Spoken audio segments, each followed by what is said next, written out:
trois, dans le pluriel de majesté, Elohim. Nous lui envoyâmes notre esprit Gabriel.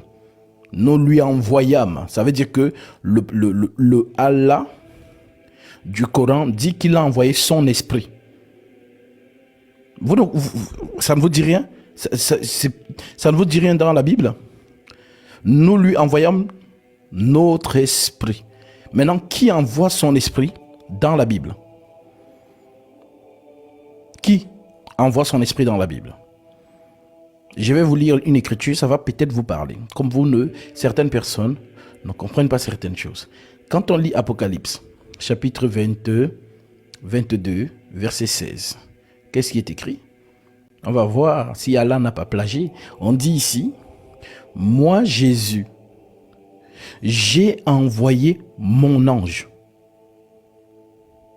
Moi Jésus, j'ai envoyé mon ange. Pour faire quoi? Pour vous attester ces choses dans les églises. Je répète, Apocalypse 22, 16. Moi Jésus, j'ai envoyé mon ange. Pour faire quoi? Pour vous attester ces choses dans les églises. Maintenant, l'ange là, c'est qui? Parce que nous savons que Jésus nous dit dans Jean 16, il vous est avantageux que je m'en aille, car si je ne m'en vais pas, le consolateur ne viendra pas vers vous. Mais si je m'en vais, je vous l'enverrai. Je vous l'enverrai. Et quand il sera venu, il convaincra le monde à tester ce qui concerne le péché, la justice et le jugement. Le péché parce qu'il ne croit pas en moi. La justice parce que je vais au Père et que vous ne me verrez plus. Le jugement parce que le prince de ce monde est jugé. J'ai encore beaucoup de choses à vous dire, mais vous ne pouvez pas les supporter maintenant. Mais quand le consolateur sera venu, l'esprit de vérité, il vous conduira dans toute la vérité. Donc, aujourd'hui pour ceux qui nous rejoignent, aujourd'hui, nous avons un débat sur la personne, l'entité du moins, Gabriel. L'ange Gabriel, c'est qui? C'est qui l'ange Gabriel? C'est qui? Voilà. Donc on attend notre co-débatteur. Le consolateur, c'est qui? C'est la même personne. C'est le même consolateur qu'il appelle esprit de vérité. Quand le consolateur sera venu, l'esprit de vérité. Alléluia. Il n'y a pas deux vérités. Il n'y a qu'une seule vérité. Quand le consolateur sera venu, l'esprit de vérité. Demande à tout chrétien, les vrais chrétiens, hein, voilà, je ne parle pas des chrétiens des églises réveillées. Les vrais, demande-leur, c'est quoi l'esprit de vérité? Ou c'est qui l'esprit de vérité? Le Saint-Esprit, ambassadeur, effectivement. Le Saint-Esprit, c'est lui l'esprit de vérité. Et Paul l'explique, mais les gens ne comprennent pas ça. Dans 1 Corinthiens chapitre 2, lisons un peu. Alors, on cause un peu, hein, on attend notre co-débatteur. Donc,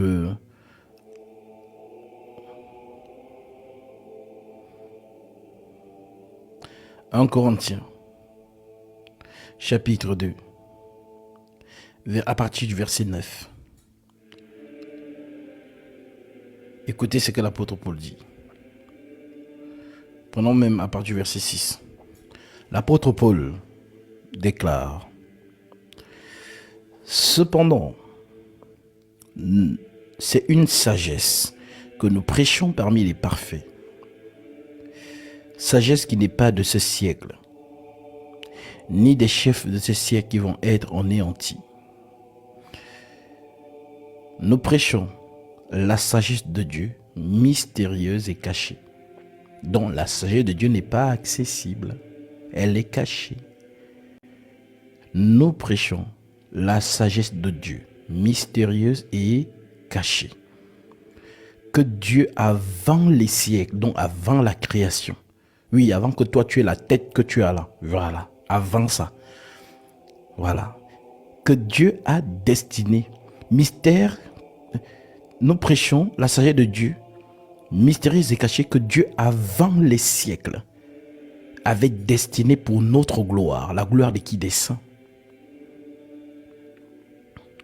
Sagesse qu'aucun chef de ce siècle n'a connue. Donc les chefs de ce siècle sont qui? On fait référence à qui? À Poutine? À Joe Biden? Non.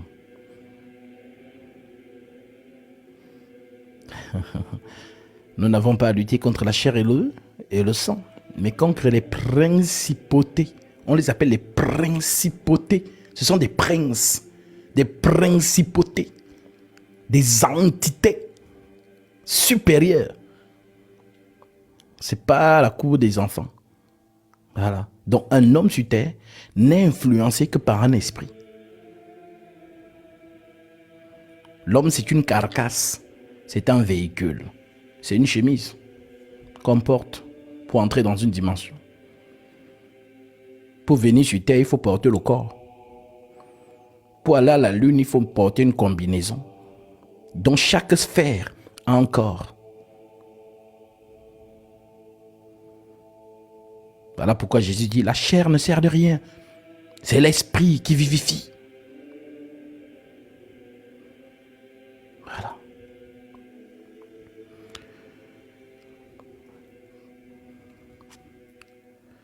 Nous prêchons la sagesse de Dieu, mystérieuse et cachée, que Dieu, avant les siècles, avait destinée pour notre gloire.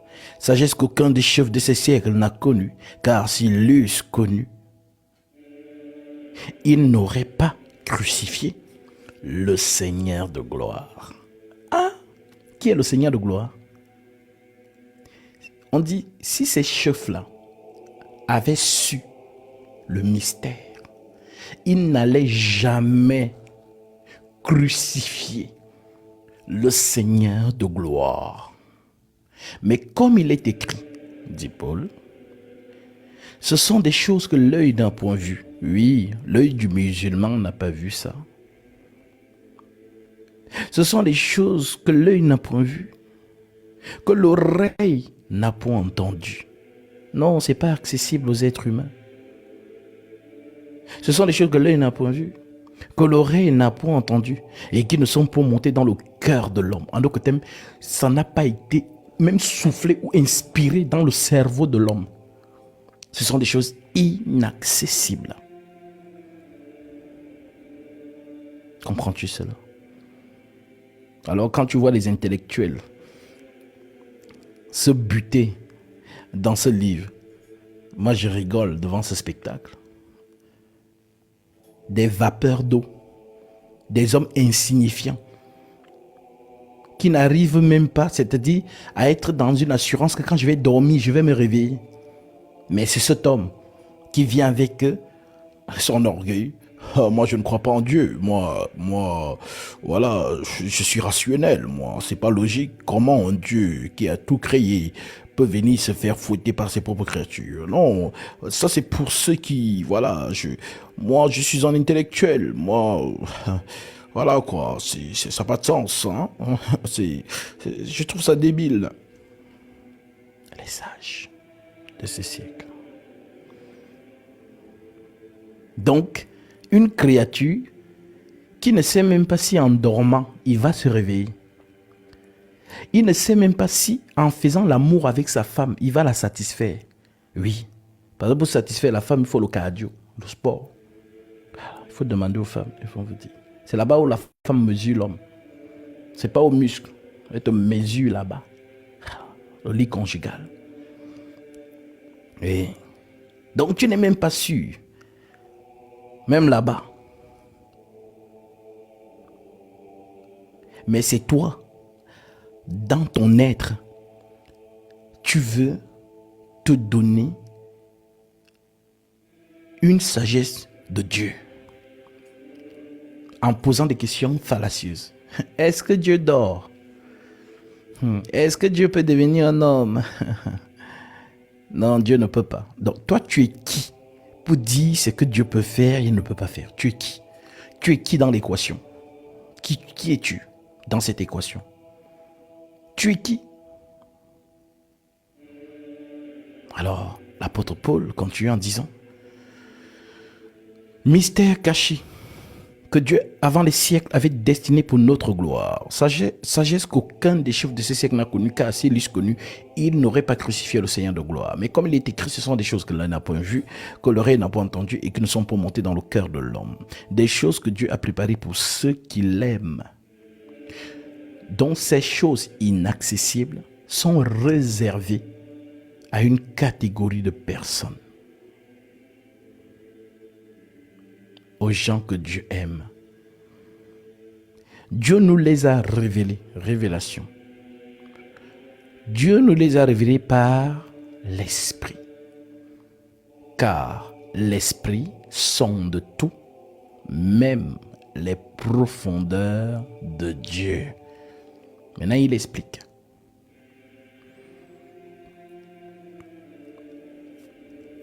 Lequel des hommes, en effet, connaît les choses de l'homme, si ce n'est l'esprit de l'homme qui est en lui? De même, personne ne connaît les choses de Dieu, si ce n'est l'esprit de Dieu, Saint-Esprit de Dieu. Tu comprends, non? Voilà. Personne ne connaît les choses de l'homme. Donc toi qui me regardes là, je connais tes choses. Les secrets qui sont dans ton ventre là, est-ce que je connais ça? Il n'y a que toi qui connais tes secrets. Voilà pourquoi un homme peut être avec une femme peut être avec un homme 10 ans. Mais elle sait très bien que l'enfant là, ce n'est pas l'enfant de son mari. C'est son secret. Si Dieu n'expose pas ça, tu ne sauras jamais.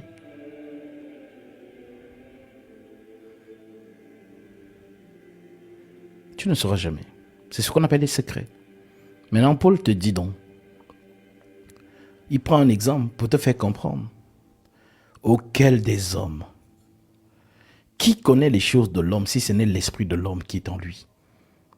De même, personne ne connaît les choses de Dieu si ce n'est l'esprit de Dieu. Donc pour connaître les choses de Dieu, les secrets de Dieu, il faut que ce soit son esprit qui te le révèle.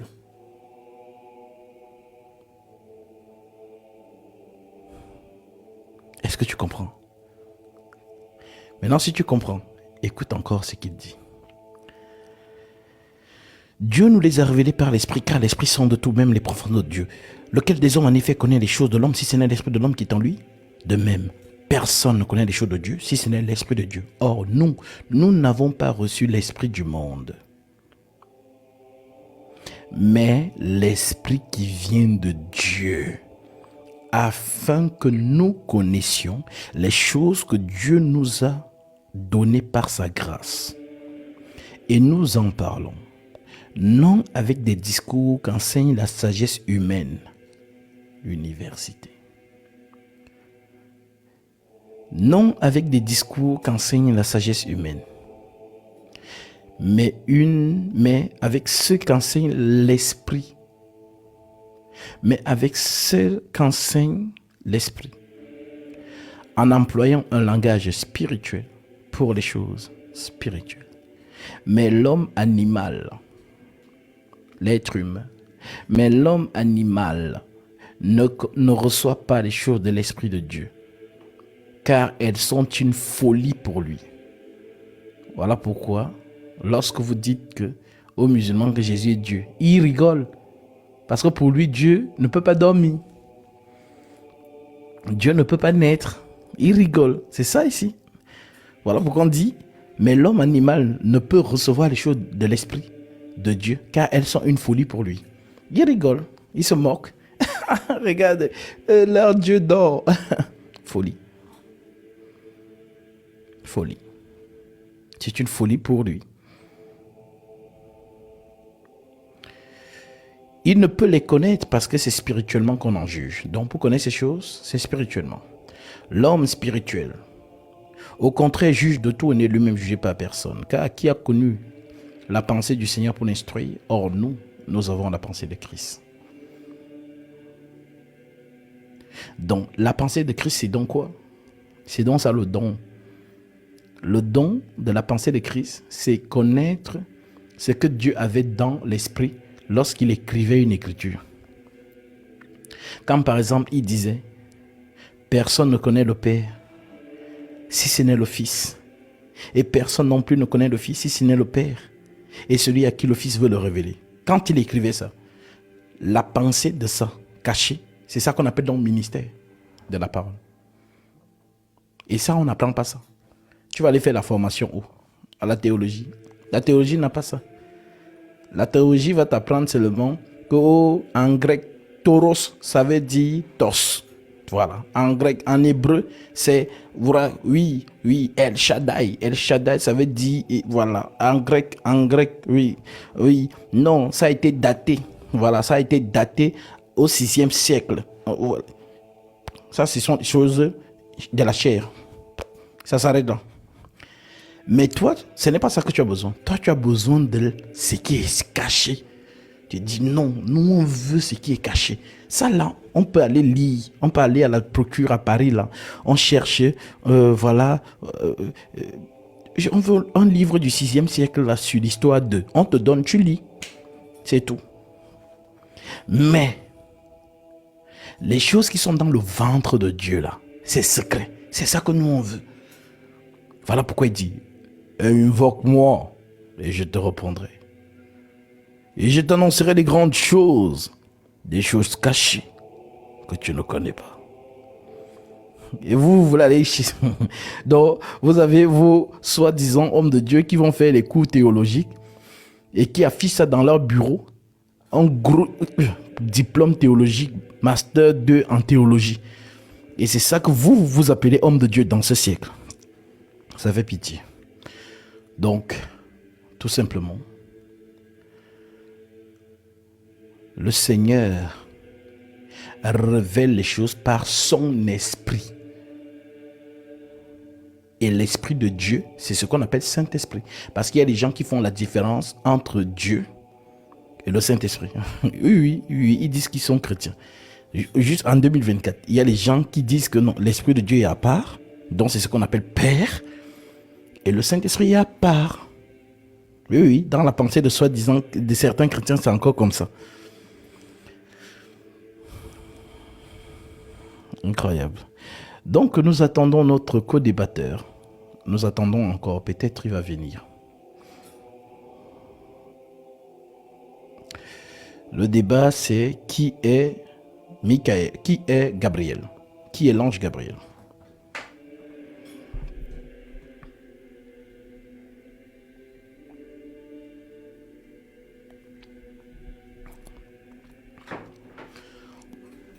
Qui est l'ange Gabriel?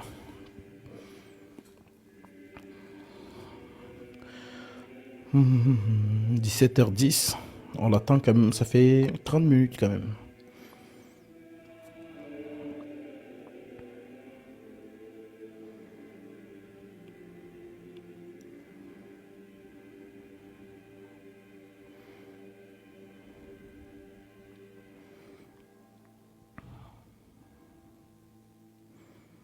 Je préfère commenter en bas.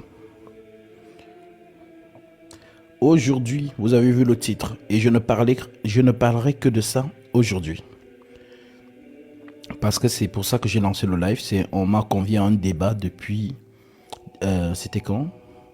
Jeudi, je sais plus, mercredi. On s'est donné rendez-vous dimanche. Ce monsieur voulait qu'on parle sur l'ange Gabriel. Qui est-ce? Moi, je sais qui il est. Je sais.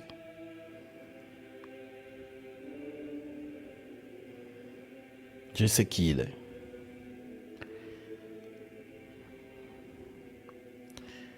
Il faut l'expérimenter pour savoir qui il est. Ceux qui m'ont précédé dans ce rôle l'ont expérimenté aussi. Et moi aussi, je l'ai expérimenté.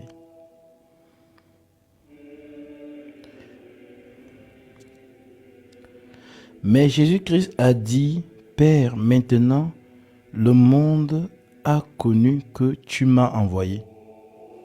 Bravo. Ben oui. Bien sûr qu'il a été envoyé. L'envoyé, c'est quoi? C'est un messager. Et cela doit plus te parler. Tu dis que Jésus est Dieu, non? Mais qui a envoyé Dieu? Jésus, c'est un envoyé. J'ai été envoyé par mon Père. Comme le Père m'a envoyé, moi aussi, je vous envoie. Un envoyé, c'est un messager. Alors, Gabriel, c'est qui? Parce que le messager de la Torah, c'est Gabriel. C'est juste que, mon ami, tu ne connais pas encore Jésus. C'est un mystère spirituel et mystique.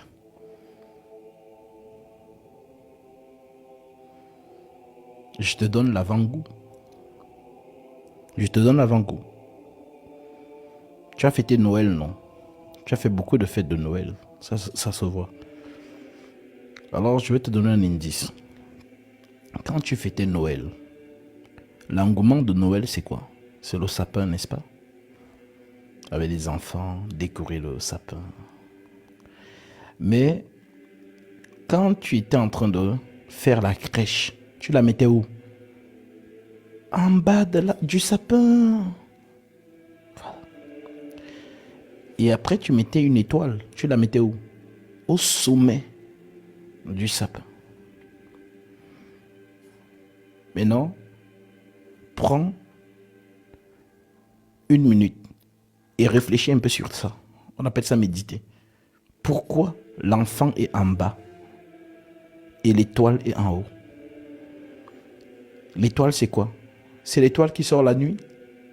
Non, ce n'est pas ça. L'étoile, c'est l'esprit. C'est ce qu'on appelle étoile dans le langage spirituel. Dans le langage du français, dans le cerveau des gens, l'étoile, c'est ce qui sort la nuit, c'est ce qui brille. Non, ça sont les astres. Voilà. Des planètes mortes. Scientifiquement.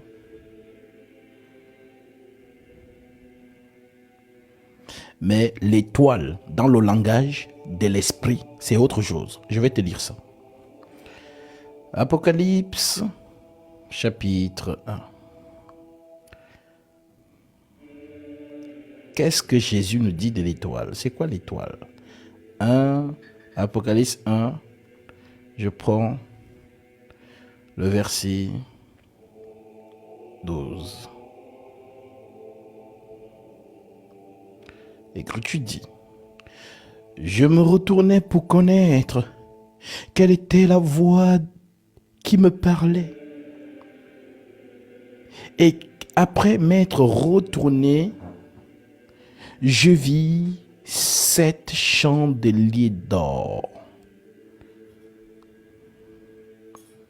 7 chandeliers d'or. C'est un peu comme tu es là, comme ça. Tu entends une voix derrière toi. Tu te tournes donc pour regarder qui parle. Mais quand tu te retournes, tu vois quoi? 7 chandeliers d'or. Et il explique en disant, je vis 7 chandeliers d'or. Et au milieu des 7 chandeliers d'or, quelqu'un qui ressemblait à un fils d'homme. Il ne sait pas c'est qui. Il a vu quelqu'un.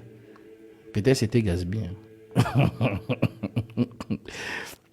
Donc Jean n'a pas de précision sur la personne qu'il a vue.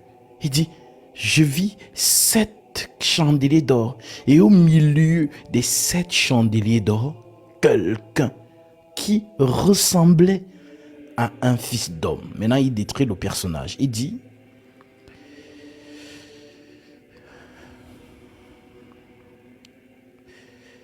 il ressemblait à un fils d'homme vêtu d'une robe, d'une longue robe. Pas d'un pantalon, robe. Et ayant une ceinture d'or sur la poitrine. Sa tête et ses yeux étaient blancs comme de la laine. On n'a pas dit que c'était la laine. On dit blanc comme de la laine. La laine, dans notre nature, elle est blanche, elle est pure. Blanc comme de la laine, blanche, comme de la neige. Blanc comme de la neige, ses yeux étaient comme des flammes de feu. Je pense que si tu sors là, tu vois un homme avec les yeux en flammes de feu, tu vas fuir. Ses yeux étaient comme des flammes de feu. Toi-même, essaie un peu, dessine un peu ça. Tu vas voir que c'est quoi ça? Essaie de dessiner ça selon la description qu'il a donnée. Essaye. Un bébé va dire, maman, c'est un monstre. Oui, c'est ce que le bébé va dire, ou bien un enfant. Parce que ce sont des choses mystiques qui n'ont rien à voir avec la chair humaine. Jean est ravi en extase, en esprit. Même lui-même, il est perdu là-bas. Lisons. Sa tête et ses yeux étaient blancs comme de la laine blanche, comme de la neige. Ses yeux étaient comme une flamme de feu. Ses pieds étaient semblables à de l'airain ardent. Tu connais l'airain ardent? C'est comme le volcan. Tu as vu quand le volcan coule d'une montagne. On dit que les pieds étaient comme ça.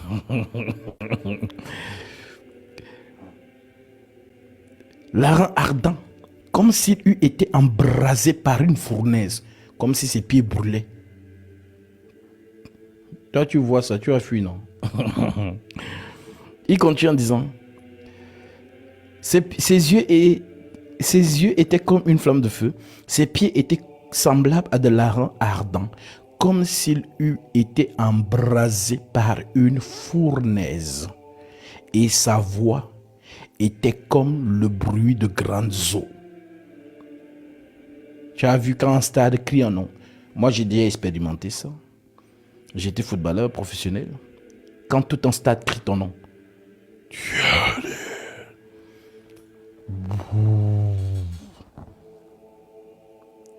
Donc, si on te fait une passe, tu rates la passe. Quand on te fait wouh, si tu n'as pas le moral, le match est fini pour toi. C'est pas facile, hein? Dès que footballeur professionnel, hein? C'est pas facile. Si tu rates la passe, la première passe du match, on t'envoie, tu rates. Le public fait wouh. Tu entends ça comme un seul homme. C'est impressionnant. J'ai été dedans, je sais de quoi je parle. Voilà pourquoi je suis à l'aise devant les caméras. Voilà pourquoi je suis à l'aise. Je peux tenir un discours devant 100 000 personnes sans avoir froid aux yeux, ni paniquer, parce que j'ai été habitué.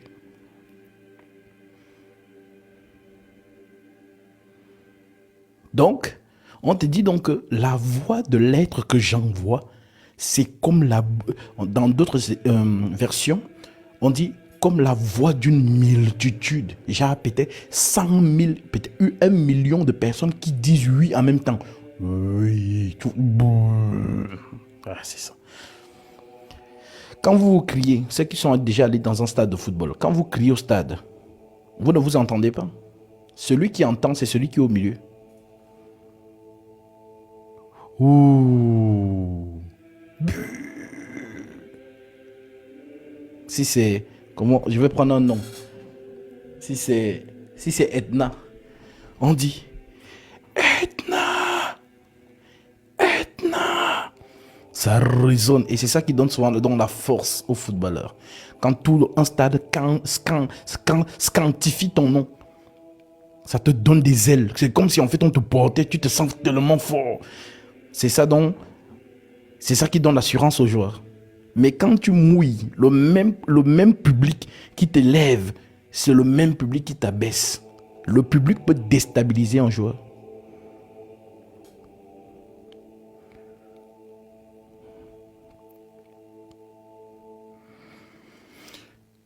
Alors, on te dit donc que cet être,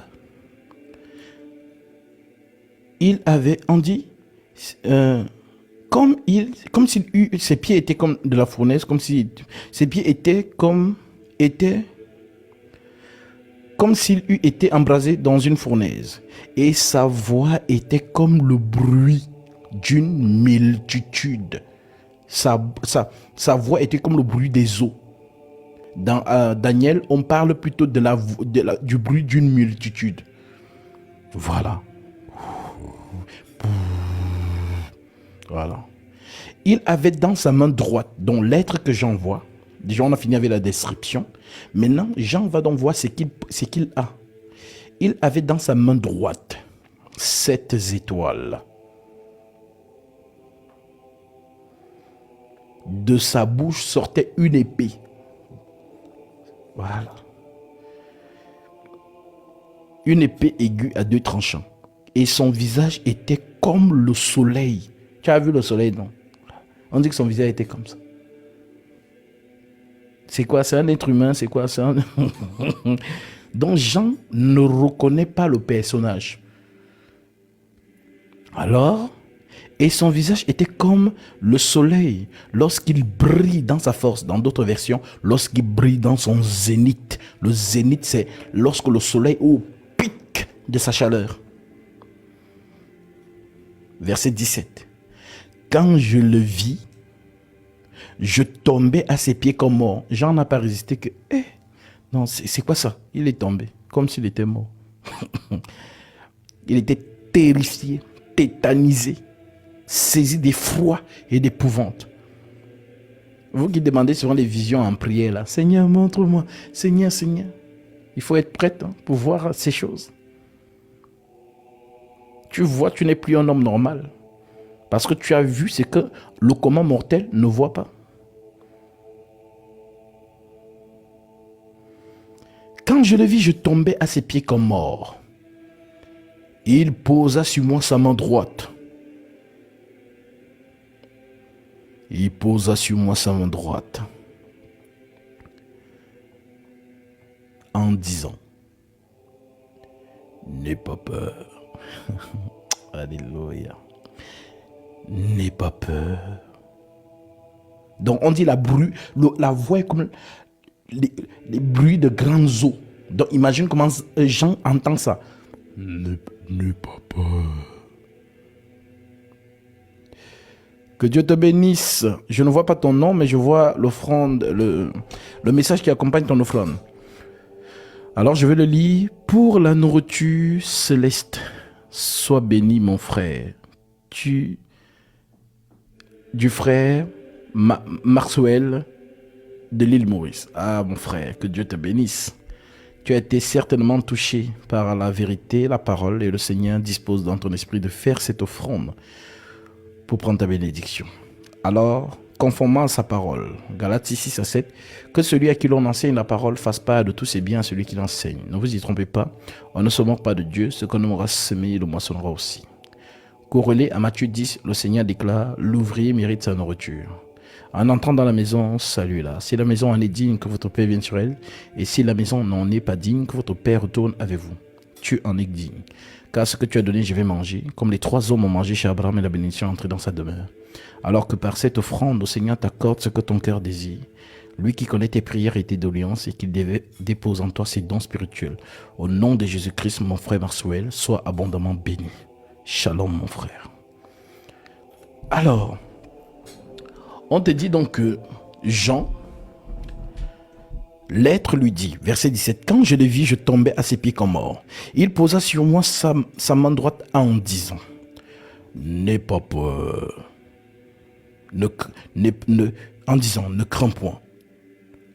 Je suis l'alpha et l'oméga. Je suis l'alpha et l'oméga. Donc l'être qu'il a vu se présente donc. Je suis l'alpha et l'oméga, le vivant. J'étais mort. Et voici je suis vivant au siècle des siècles. Je ne sais pas si vous vous en rendez compte. C'est-à-dire Jean, le disciple préféré de notre Seigneur Jésus quand il portait la chair. Donc connaître le Seigneur, il le connaissait. Et quand le Seigneur, il y avait des tensions, celui qu'on envoyait devant Jésus, c'était Jean. Voilà pourquoi lorsqu'il disait quelque chose, on envoyait Dieu le plus petit devant. Va lui demander. C'est lui qu'on envoyait tuer au charbon. Donc Jean ne reconnaît pas son maître. Donc le Jésus qu'il a connu sur terre, il ne le reconnaît pas dans la sphère céleste. Voilà pourquoi il se présente. Il lui dit donc, je suis l'alpha et l'oméga. Donc, l'être qu'il a vu là, quand cet être était sur terre, c'était dans lui Jésus. Les gens qui pensent que Jésus, non, c'est un, voilà, avec les longs cheveux, il est Jésus, le maître. Tu l'as déjà vu dans sa condition réelle. Vous êtes dans la chair, c'est le corps humain. Que Dieu vous fasse grâce. Donc, Jean ne reconnaît pas son maître. Mais c'est lorsqu'il va parler qu'il va donc savoir qui il est. Quand je le vis, je tombais à ses pieds comme mort. Il posa sur moi sa main droite en disant, ne crains point, n'aie pas peur. Je suis l'alpha et l'oméga et le vivant. J'étais mort et voici, je suis vivant au siècle des siècles. Je tiens les clés de la mort et du séjour des morts. En d'autres termes, Jean, j'ai tabassé la mort. J'ai pris les clés. Voici ça ici. J'ai les clés de la mort et du séjour des morts. Donc c'est maintenant moi qui ouvre pour libérer une âme. Maintenant, vous qui ne croyez pas au libérateur des âmes, comment espérez-vous sortir du séjour des morts? Comment? C'est lui qui a la clé. Et il a dit pendant tout son pèlerinage sur terre, je suis la résurrection, je suis la vie, celui qui croit en moi vivra, quand même il serait mort. Vous savez ce que ça veut dire? Spirituellement, je suis la résurrection. Un être, cherchez qui a dit ça sur terre. Personne. Je suis la résurrection.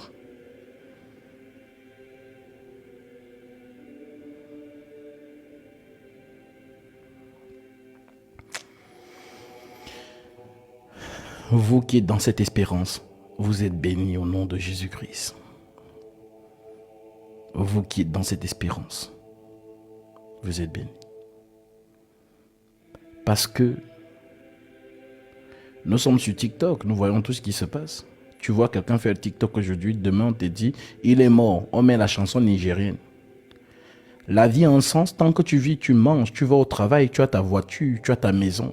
C'est ça que l'être humain appelle la vie. Mais la mort ne prévient pas.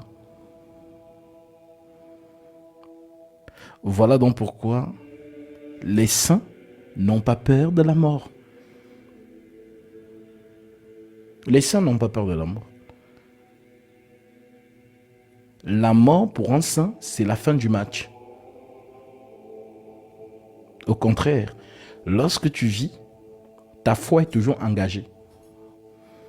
Tant que tu es sur terre, ta foi est engagée. À tout moment, tu peux la perdre. Voilà donc pourquoi l'apôtre Pierre, inspiré du Saint-Esprit, nous écrit, vous obtiendrez le salut de vos âmes pour prix de votre foi. En d'autres termes, Satan va se lever sur ta vie. Ma sœur, mon frère, Satan, il va se lever sur ta vie. Comme il s'est levé sur la vie de Job. Il a secoué Job pour que Job abandonne Dieu. Job est resté fidèle. Le Seigneur a donné. Le Seigneur a ôté. Que le nom du Seigneur soit glorifié. La première fois, c'est ce qu'il a dit. Deuxième fois, il dit à sa femme, tu parles comme une femme insensée. Nous recevons de Dieu le bien. Et nous ne recevrions pas aussi le mal? En tout cela, Job ne pécha point contre Dieu. Parce qu'il y a les gens, ils sont de Dieu quand Dieu leur donne les bonnes choses. Voilà. Ah, Jésus, alléluia. Non, Jésus est bon, Jésus est doux même. Mais quand la même personne a l'épreuve, là, Jésus n'est plus doux. Là, Jésus n'est plus bon. Alors oui, mon frère, tant que tu es dans la marche, ta foi est mise à l'épreuve. Mais si tu entends que ta soeur en Christ ou ton frère en Christ est mort selon la chair, gloire à Dieu, parce qu'elle est morte en gardant la foi, ça veut dire qu'elle va attendre dans le séjour d'Abraham la manifestation du Christ pour revêtir son habit de mariage, les corps célestes. Elle est morte avec la victoire. Elle est morte avec la victoire. Il est mort avec la victoire. Mais toi qui es toujours sur le terrain, l'ennemi court encore derrière toi. Comme Pharaon courait derrière les enfants d'Israël. Non. Chut. Attrapez-les. Oui. Pharaon court avec son armée, Satan, pour que ta foi s'éteigne. Voilà donc pourquoi il y a des épreuves dans la vie du chrétien. C'est le chemin de croix. Il a dit, Matthieu 16, verset 24, « Si quelqu'un veut venir après moi, qu'il renonce à lui-même, qu'il se charge de sa croix et qu'il me suive. »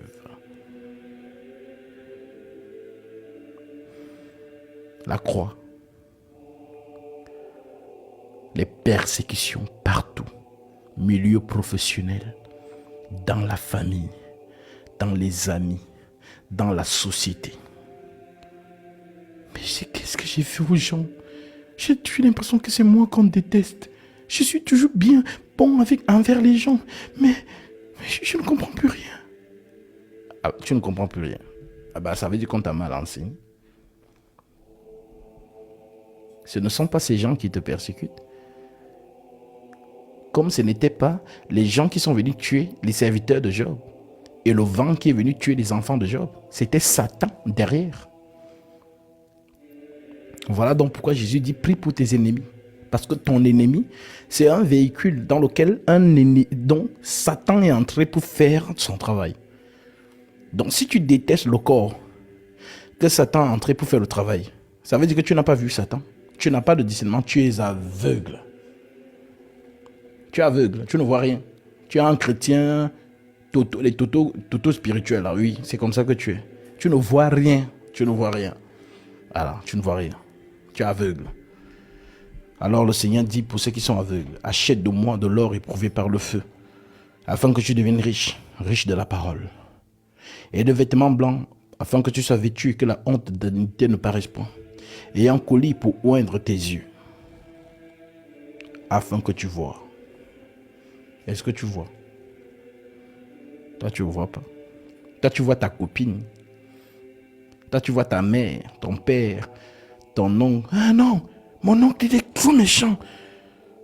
Ah, ma mère, non, ma mère me persécute trop. Oh, non, voilà, moi, je ne parle plus avec elle. C'est une personne qui ne voit pas. Mais la personne qui voit,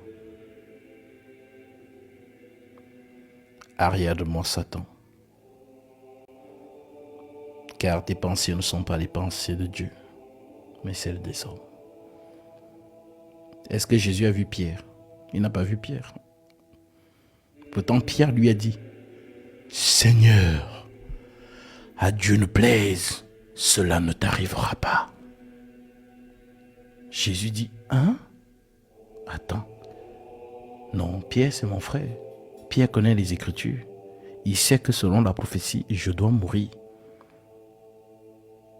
Pierre ne peut pas contredire la prophétie. Ah, ce n'est pas Pierre. C'est Satan qui parle au travers de lui. Parce que Satan est toujours là pour contredire la prophétie. La prophétie disait que le Seigneur doit souffrir et mourir. Alors, Pierre, inspiré de Satan, va dire, non Seigneur, à Dieu ne plaise, tu ne mourras pas. S'il ne meurt pas, toi et moi nous ne sommes pas sauvés. S'il meurt, toi et moi nous sommes sauvés. Donc Satan par Pierre veut dire Jésus, non, ne meurs pas. Et celui-ci a discerné. C'est ça mon frère. Comprends cela. Comprends cela, ok, ma soeur? Ce ne sont pas les gens qui te persécutent que tu dois détester. Ce sont des victimes, on appelle ça une victime collatérale. Vois plutôt l'esprit qui est derrière. Si tu arrives à ce niveau, tu ne détesteras personne.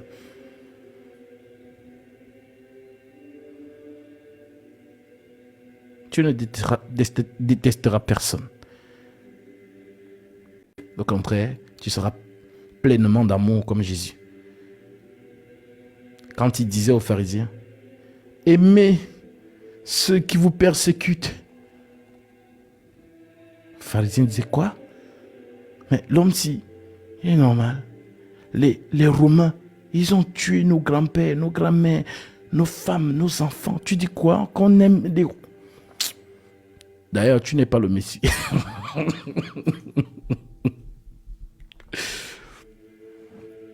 Tu n'es pas le Messie. Si tu étais le Messie n'allait jamais dire ça. Le Messie allait dire à l'attaque.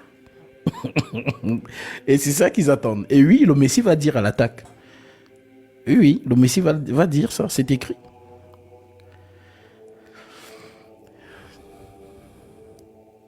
C'est écrit, le Messie va dire à l'attaque.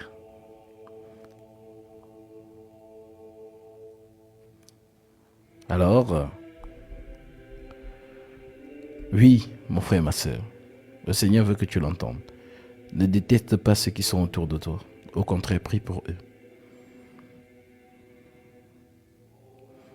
Prie pour eux. Je pense que le message est passé. Alors nous continuons. Verset 18, toujours d'Apocalypse 1. Et le vivant, j'étais mort, et voici je suis vivant au siècle des siècles. Je tiens les clés de la mort et du séjour des morts. Écris donc les choses que tu as vues, et celles qui sont, et celles qui doivent arriver bientôt.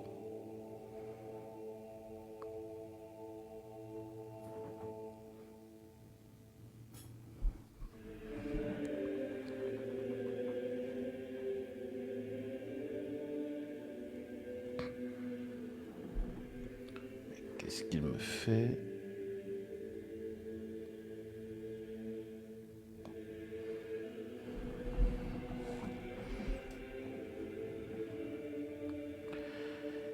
Écris donc les choses que tu as vues et celles qui doivent arriver après elles. Maintenant, il explique ce qu'il avait en main. Maintenant, ça nous fait comprendre quoi? Matthieu 2. Tu n'as pas oublié.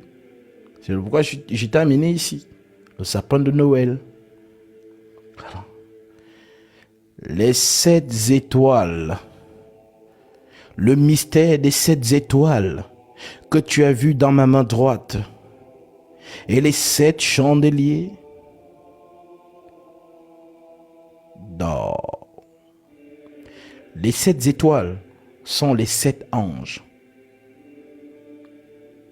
des 7 églises. Et les 7 chandeliers sont les 7 églises. Donc, l'étoile, c'est quoi? Un ange. Le chandelier, c'est quoi?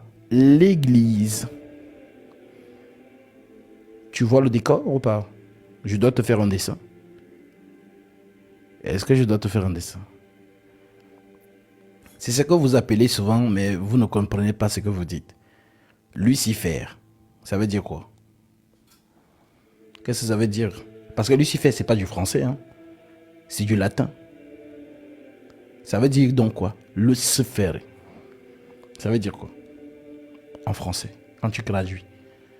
Qu'est-ce que ça veut dire?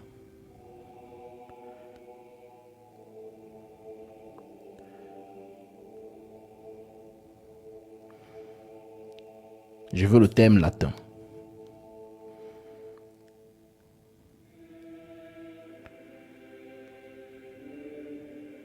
Porteur de lumière. C'est bon? Lucifer. Lumière portée ou porteur de lumière. Porte-lumière. Maintenant, on te dit, les 7 étoiles que tu as vues, ce sont les 7 anges des 7 églises. Et les 7 chandeliers sont les 7 églises. En d'autres termes, le chandelier, c'est un homme. Et l'étoile, c'est toujours un homme. Donc, ce qu'on te dit ici en bas, c'est l'homme que Jean a vu. La tête comme le soleil. Et le corps. Tu comprends? T'as pas compris? Oh.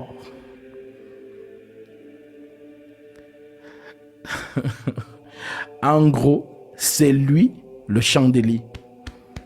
Et c'est toujours lui la lumière.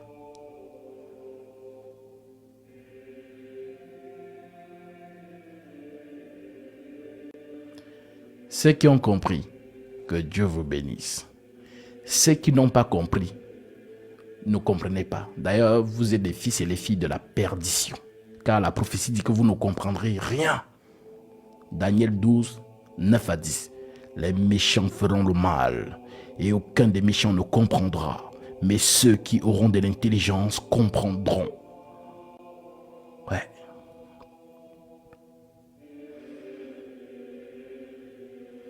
Hein? Tu as l'impression que c'est une nouvelle Bible que tu lis? Non, c'était là depuis, mais tu n'avais pas vu. Il a fallu que je vienne t'expliquer, que tu comprennes. Les Écritures s'ouvrent. C'est ça qu'on appelle l'ouverture des sceaux. Ce n'est pas l'homme, c'est le Saint-Esprit, au travers son vase, qui t'amène à comprendre la parole dans son essence céleste.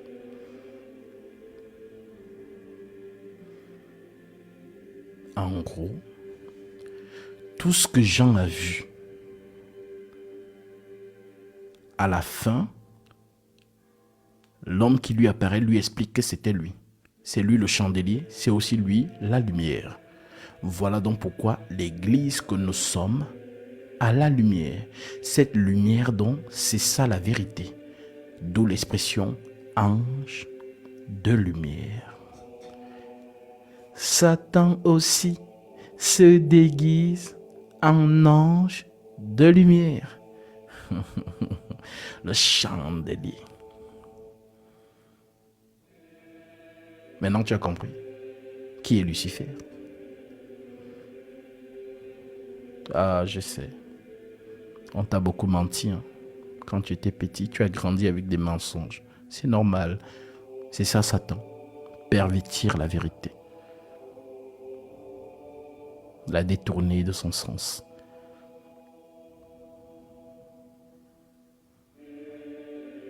Alors, maintenant que tu as compris ça, tu vas donc comprendre le scénario de Matthieu 2. Ne me dis pas que tu n'as pas compris. Matthieu 2, donc, on te montre quoi? On te montre un bébé. Et on te montre une lumière. où est le roi des Juifs qui vient de naître? Car nous avons vu son étoile en Orient et nous sommes venus pour l'adorer. En d'autres termes, le porteur, c'est l'enfant. Et l'étoile, c'est la lumière.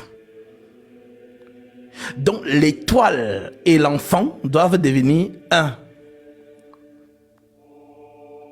Tu as compris? Voilà donc pourquoi, et seulement pourquoi, cet enfant devait donc être tué. Satan a vu ça. Satan dit, non, non, il ne doit pas vivre. Hérode, cède-moi ton corps. Il est venu entrer dans Hérode. Tac. Hérode donne l'ordre. Tuez tous les enfants de 0 à 2 ans et plus. On commence donc à tuer les enfants des autres. Parce qu'on cherche le porteur. On cherche le porteur. Comme on ne sait pas qui c'est, on tue donc un des autres. Donc si toi, ma soeur qui me regarde là, tu as accouché la même période que Marie et que tu étais là-bas à Jérusalem, on allait tuer ton bébé. Tu imagines combien d'enfants sont morts à cause de ce bébé-là? L'épée. Tchac. Tuer. Le roi dit de tuer. Tuer. Tchac. Tchac. On tue les nourrissons.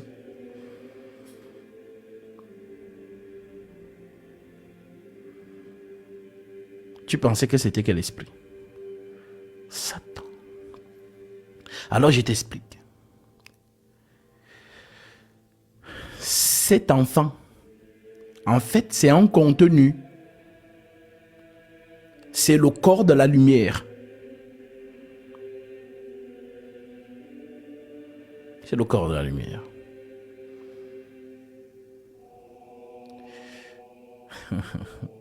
Voilà donc pourquoi il faut que la lumière ait un corps. Alors je te pose la question.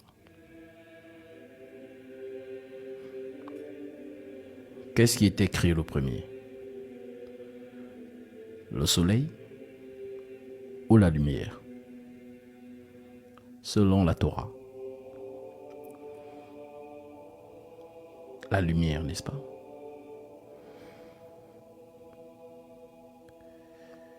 Que la lumière soit. Et la lumière fut. Lisons cela. Là, tu es en train de comprendre la Bible dans son essence réelle. C'est-à-dire, c'est comme le film. Ça prend tout son sens. Il faut juste avoir le bon enseignant. C'est tout. C'est un don. On n'apprend pas ça. C'est dans le sang. En Côte d'Ivoire, ils disent, c'est Dieu donné. Voilà. Donc, c'est inné. Le don, on ne l'apprend pas. On n'achète pas le don. On est né comme ça. Genèse chapitre 1. On te dit, le Bereshit en hébreu. Au commencement, Dieu créa les cieux et la terre. Tout ça, c'est allégorique. Verset 2. La terre était informe et vide. Il y avait des ténèbres à la surface de l'abîme. Et l'Esprit de Dieu se mouvait au-dessus des eaux. Dieu dit que la lumière soit. Et la lumière fut. Dieu vit que la lumière était bonne. Et Dieu sépara la lumière d'avec les ténèbres. Dieu appela la lumière jour et les ténèbres nuit. Ainsi il y eut un soir, il y eut un matin, ce fut le premier jour. Donc le premier jour, c'est la séparation de la lumière et des ténèbres. La lumière s'appelle jour et les ténèbres s'appellent nuit. Dieu dit, verset 6, qu'il y ait une étendue entre les eaux et qu'elle sépare les eaux d'avec les eaux. Et Dieu fit l'étendue. Et il sépara les eaux qui sont au-dessus de l'étendue d'avec les eaux qui sont en dessous de l'étendue. Et cela fut ainsi. Dieu appela l'étendue ciel. Ainsi eut un soir, eut un matin, ce fut le second jour. En d'autres termes, selon Dieu, si tu prends une fusée et que tu pars jusqu'aux extrémités des hauteurs, tu sais ce que tu vas trouver? L'eau. Tu prends encore la fusée, tu descends jusqu'aux extrémités là-bas, tu sais ce que tu vas trouver? L'eau.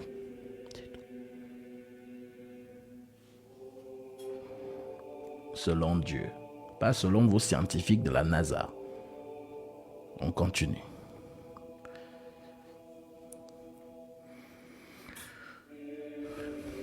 Verset 9.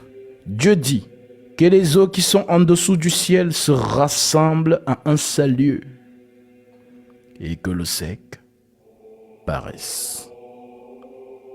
Donc ta terre sort de l'eau.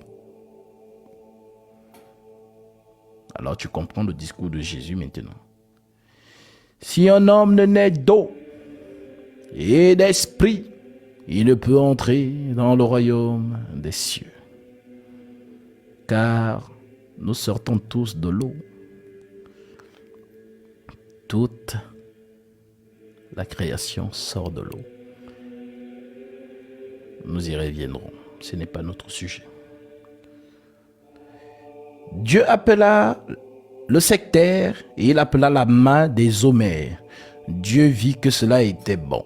Puis Dieu dit que la terre produit de la verdure, de l'herbe portant de la semence, des arbres fruitiers donnant du fruit selon leur espèce et ayant en eux leur semence sur la terre. Et cela fut ainsi. C'est allégorique, car les herbes, les arbres fruitiers, on parle des hommes. Ce n'est pas notre sujet. On reviendra dessus quand le Seigneur le permettra. La terre produisit de la verdure, de l'herbe portant de la semence selon son espèce. Le chien donne un chien. L'aigle donne un aiglon. Le lion donne un lionceau. Ainsi, un soir et un matin, ce fut le troisième jour. Maintenant, ce qui nous intéresse, le quatrième jour. Nous avons vu que la lumière a reçu le nom jour ou premier jour. Maintenant, quatrième jour, on nous dit quoi? Dieu dit qu'il y ait des luminaires dans l'étendue du ciel pour séparer le jour d'avec la nuit. Que ce soit des signes pour marquer les époques, les jours et les années. Et qu'ils servent de luminaires dans l'étendue du ciel pour éclairer la terre. Et cela fut ainsi. Dieu appela les deux grands luminaires. Le plus grand luminaire pour présider au jour et le plus petit luminaire pour présider à la nuit. Et il fit aussi les étoiles. Dieu les plaça dans l'étendue du ciel pour éclairer la terre, pour présider au jour et à la nuit, et pour séparer la lumière d'avec les ténèbres. Dieu vit que cela était bon. Ainsi, un soir et un matin, ce fut le quatrième jour. Si tu as compris. Le soleil, c'est encore céleste. La lumière, jour, c'est autre chose. Donc, il faut encore pour le jour.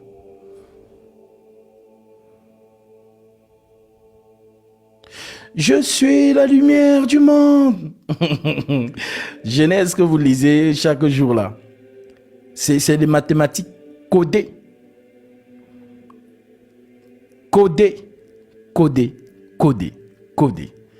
Quand tu as le vrai sens de tous ces termes, tu bénis Dieu. Ah Seigneur, mais qui allait comprendre ça comme ça? Personne. Voilà pourquoi le Saint-Esprit doit vous conduire dans toute la vérité. Donc, tout l'évangile est résumé ici. Genèse 1, Genèse 2, Genèse 3. Et Dieu se tait. Il a parlé 3 fois et non 4. Dieu parle 3 fois. Dieu d'Abraham, Dieu d'Isaac, Dieu de Jacob. Il se tait. Je suis le même hier, aujourd'hui, éternellement. Je suis celui qui est, qui était et qui vient. Allez dire à ce renard que j'ai chassé les démons aujourd'hui et demain, et le 3e jour, j'aurai terminé. 3 tempos.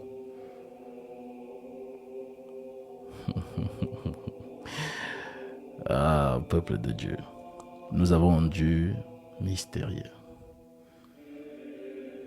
Les énigmes. Un livre d'énigmes.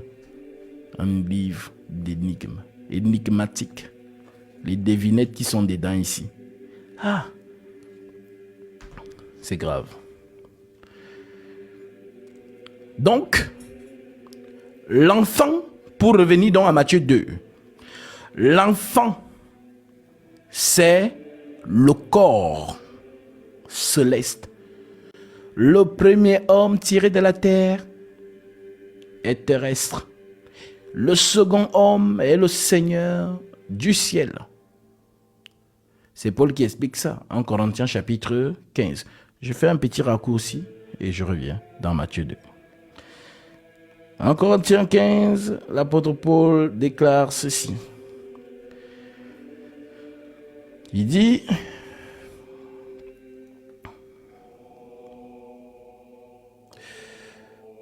mais quelqu'un dira, en Corinthiens 15, je suis au verset 35, pour ceux qui nous suivent et qui nous vérifient à la lumière des Saintes Écritures. Paul déclare, mais quelqu'un dira, comment les morts ressuscitent-ils? Et avec quel corps reviennent-ils? Insensé, en d'autres termes, fou. Ce que tu sèmes ne reprend point vie s'il ne meurt. Ce que tu sèmes ne reprend point vie s'il ne meurt. Et ce que tu sèmes, ce n'est pas le corps qui naîtra, c'est un simple grain de blé, peut-être, ou de quelque autre semence. Puis Dieu lui donne un corps comme il lui plaît. Et à chaque semence, il donne un corps qui lui est propre. Genèse 1. Donc Paul, vous avez apprécié ça. Moi, je ne fais que repasser dessus. Toute chair n'est pas la même chair. Mais autre est la chair des hommes. Autre est la celle des quadrupèdes. Autre celle des oiseaux. Autre celle des poissons. Il y a aussi des corps célestes. Alléluia. Genèse 1, il vous a prêché ça, mais vous n'avez pas vu. Paul, l'excellence de la connaissance. Dieu lui a tout donné. Moi, je ne fais que repasser sur les choses que vous n'avez pas bien compris, qu'il vous a écrit. Je viens vous éclaircir que, voilà, il vous a prêché ça. Il vous a tout prêché. Lui-même, il le dit. Je n'ai rien caché de ce qui j'ai reçu du Seigneur pour vous. Je n'ai rien caché. Je vous ai tout donné. Toute chair n'est pas la même chair, mais autre est la chair des hommes, autre celle des quadrupèdes, autre celle des oiseaux, autre celle des poissons. Il y a aussi des corps célestes et des corps terrestres. Mais autre est l'éclat des corps célestes, autre est celui des corps terrestres. Maintenant, écoutez, verset 41. Autre est l'éclat du soleil. C'est un corps. Autre est l'éclat de la lune. C'est un corps. Et autre l'éclat des étoiles. Mais même une étoile diffère en éclat d'une autre. Ainsi, en est-il de la résurrection des morts? Le corps est sémé corruptible, il ressuscite glorieux. Il est sémé méprisable, il ressuscite glorieux. Il est sémé corruptible, il ressuscite incorruptible. Il est sémé méprisable, il ressuscite glorieux. Il est sémé infime, il ressuscite plein de force. Il est sémé corps animal, il ressuscite corps spirituel. S'il y a un corps animal, il y a aussi un corps spirituel. C'est pourquoi il est écrit le premier Adam. Genèse 1. Le premier Adam devint une âme vivante. Le dernier Adam. Le dernier Adam est devenu un esprit vivifiant. Vous savez ce que ça veut dire? Vivifier. Il faut chercher. Devoir à domicile. Mais ce qui est spirituel n'est pas le premier, c'est ce qui est animal. Voilà donc pourquoi Adam commence d'abord l'histoire. C'est lui alpha. Et le second Adam, c'est lui l'oméga. Début et fin. C'est ça la prophétie. C'est ça la prophétie. Voilà donc pourquoi vous allez voir certains détails dans Genèse 1, 2, 3, que vous retrouvez tous ces détails en Jésus. Par exemple, la femme pêche. Adam ne pêche pas. La femme donne son péché à l'homme. L'homme prend le péché, meurt à cause de la femme. Et Dieu vient. Il revêt à Adam des animaux de peau et il les chasse du jardin d'Éden. Qui veut dire en réalité le lieu très saint. Moïse a été trop... Il vous a même pas embrouillé avec parvis, lieu saint, lieu... Non, tout ça c'est du brouillard. Tout Lévitique est résumé en une seule chose, le lieu très saint. C'est tout. Tout Lévitique, c'est le lieu très saint. Là où il y a le lieu très saint, c'est là où il se trouve l'arbre de vie. Dans le Genèse, il n'y a pas parvis. Il n'y a pas lieu saint, il n'y a pas lieu très saint. Non, il n'y a que le lieu très saint. La présence de Dieu. Là où Dieu est, tout est vie, rien n'est mort.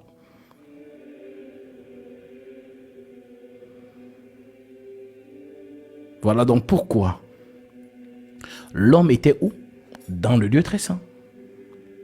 Et l'homme veut retourner où? Dans le lieu très saint.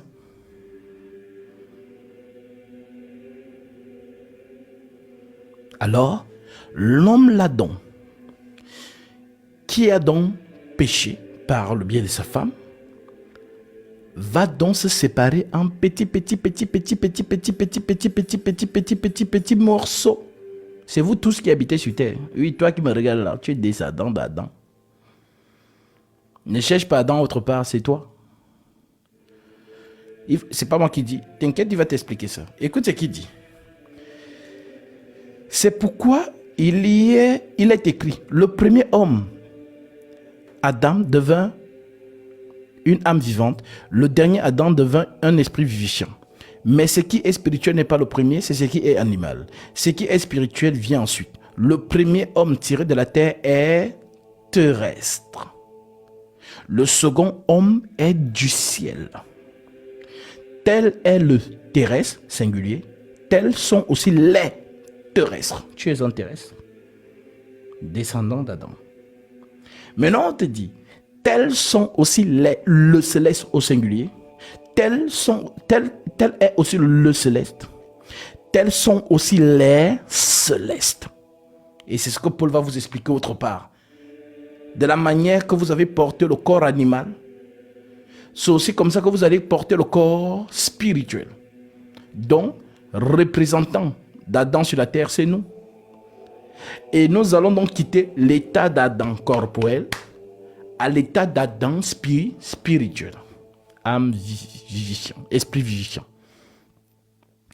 Alors, nous voyons donc que, en qualité d'épouse, c'est nous qui avons péché. Mais est-ce que c'est Jésus qui a péché? Non. Mais qu'est-ce qui s'est passé? Il est venu porter nos péchés. Exactement ce qu'Adam a fait. Voilà pourquoi l'Écriture dit, homme, aime ta femme. Comme Christ a aimé l'Église et s'est donné lui-même pour elle. Tu as compris? Le Seigneur est venu porter tes péchés. Il est devenu péché. Il a subi la condamnation à cause de toi. Mais c'est ça l'amour. Parce qu'il t'aime. Tu sais pourquoi? Tu sais pourquoi Adam n'a pas laissé Ève dans son malheur? Parce qu'elle sort de lui. Elle n'a pas été créée par le limon de la terre comme Adam, mais elle provient de l'homme. C'est son origine. Donc c'est une partie de lui. Si c'était une création à part entière, genre Dieu a aussi pris l'argile et il a façonné la femme, c'est que Adam a dit jamais, Dieu va te finir, il va finir avec toi, il va me donner une autre femme. Il va encore me faire dormir, il va encore créer une autre. Mais comme Dieu a pris donc cette femme d'Adam, voilà donc pourquoi Adam ne pouvait pas laisser une partie de son corps. C'est sali, c'est souillé. Il doit la purifier. C'est donc ce que Jésus est venu faire. Voilà pourquoi on dit, vous êtes les membres du corps de Christ. Tu comprends mieux? Alors, ça c'est le premier exemple. Deuxième exemple. Quand Dieu créait donc Adam, quand Dieu créait la femme, était en train de façonner la femme, est-ce que Adam était là? Non, n'est-ce pas? Il était où? Il dormait. Tu comprends donc ce qui explique le sommeil de Jésus aujourd'hui? L'absence de Jésus, tout ce temps, c'est le sommeil d'Adam. Parce que son église, sa femme, est en train d'être façonnée. Lorsque sa femme aura terminé d'être façonnée, on va le réveiller. Et quand il va se réveiller, il va dire, voici, cette fois-ci, celle qui est os de mes os, chair de ma chair. Je l'appellerai femme. C'est ce qui se passe actuellement.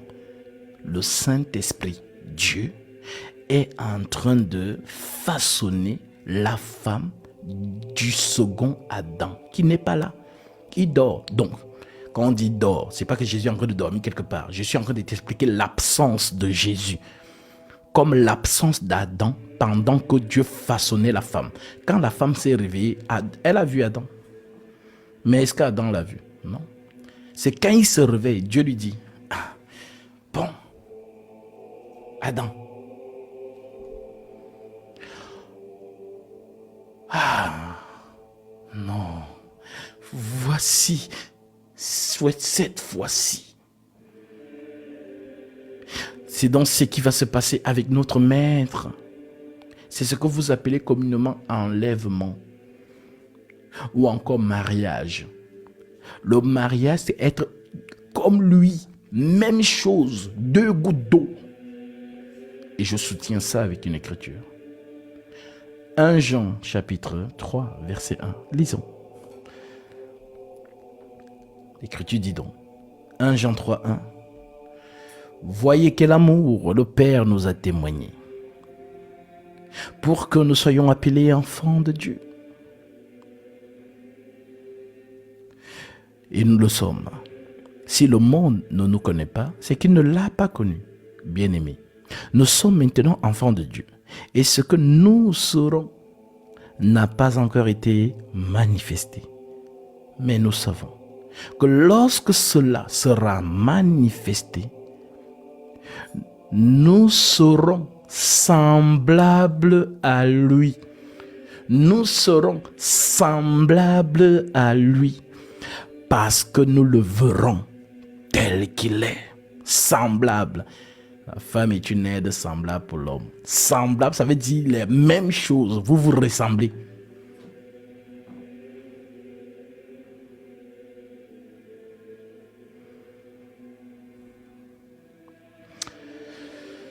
Que le Seigneur bénisse ses enfants qui comprennent la parole prophétique. Alors, si tu as donc compris ça, le bébé doit donc grandir et atteindre l'âge de 30 ans. Pourquoi? Parce que la loi du Lévitique dit qu'un sacrificateur, ou du moins un lévite, doit travailler dans le sacerdoce à partir de 30 ans. Et plus, et non moins de 30 ans. Donc, voilà pourquoi vous n'entendez pas parler de Jésus quand il a 16 ans. Voilà pourquoi vous n'entendez pas parler de Jésus quand il a 20 ans, 22 ans, 23 ans, 24 ans, 25 ans, 26 ans, 27 ans, 28 ans, 29 ans. On ne fait que le bruit sur 3 de ces âges. Lorsqu'il est né, Lorsqu'il entre dans le temple, 12 ans, qui est l'esprit de la sagesse, il enseigne les docteurs de la loi. Et lorsqu'il a 30 ans, et le chiffre 30, c'est 3 et 0. Dans la spiritualité, on ne compte pas les zéros. Donc vous enlevez le 0, il reste combien? 3. Et le 3, c'est le chiffre de la réconciliation. Voilà donc pourquoi, dans la loi, qui est-ce que Dieu a choisi pour réconcilier le peuple avec lui? C'était le troisième fils de Jacob, qu'on appelle Lévi. Et lorsqu'il est né, sa mère a prononcé une parole. Celui-ci m'attachera à mon mari.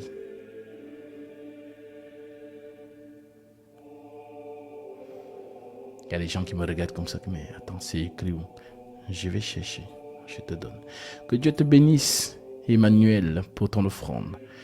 Tu as certainement été touché par la parole et le Seigneur suscite ceci dans ton esprit pour prendre ta bénédiction. Alors, conformément à la parole du Christ, Galates 6, 6 à 7, que celui à qui l'on enseigne la parole fasse part de tout, c'est bien celui qui l'enseigne. Ne vous y trompez pas, on ne se moque pas de Dieu. Ce qu'on aura semé, il le moissonnera aussi. Corrélé à Matthieu 10, l'ouvrier mérite sa nourriture, déclare au Seigneur. En entrant dans la maison, saluez-la. Si la maison est digne, que votre Père vienne sur elle. Si la maison n'est pas digne, que votre Père retourne avec vous.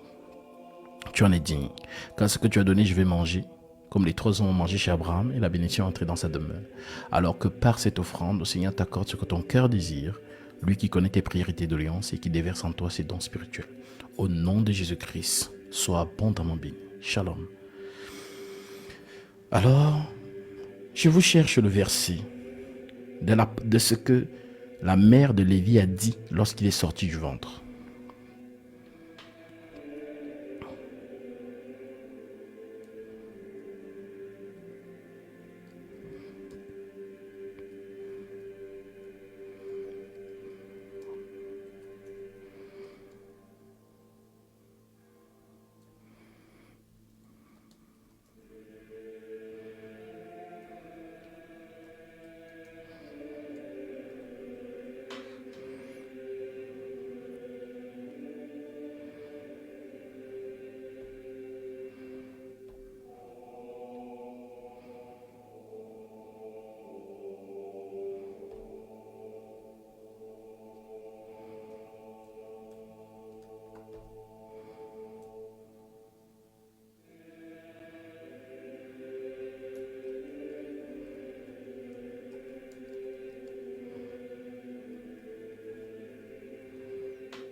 Alors,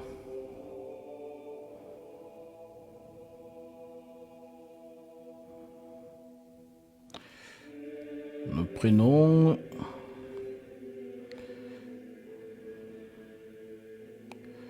Genèse 35. Nous allons voir.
Ce verset existe bel et bien.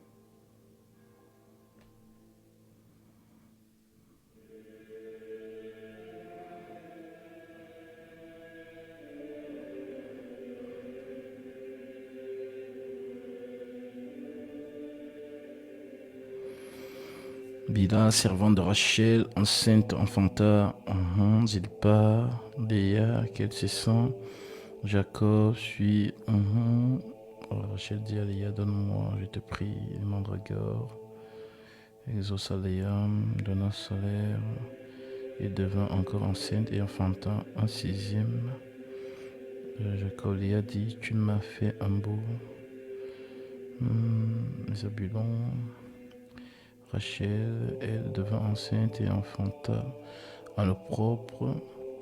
Lorsque Rachel eut enfanté Joseph, Jacob dit à Laban, donne-moi les femmes de cœur.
Elle devint encore enceinte.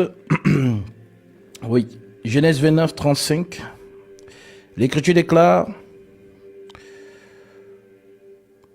je prends en partie verset 25. L'Écriture dit,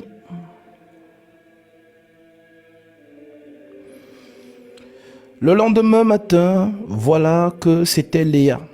Alors Jacob dit à Laban, qu'est-ce que tu m'as fait? N'est-ce pas pour Rachel que j'ai servi chez toi? Pourquoi m'as-tu trompé?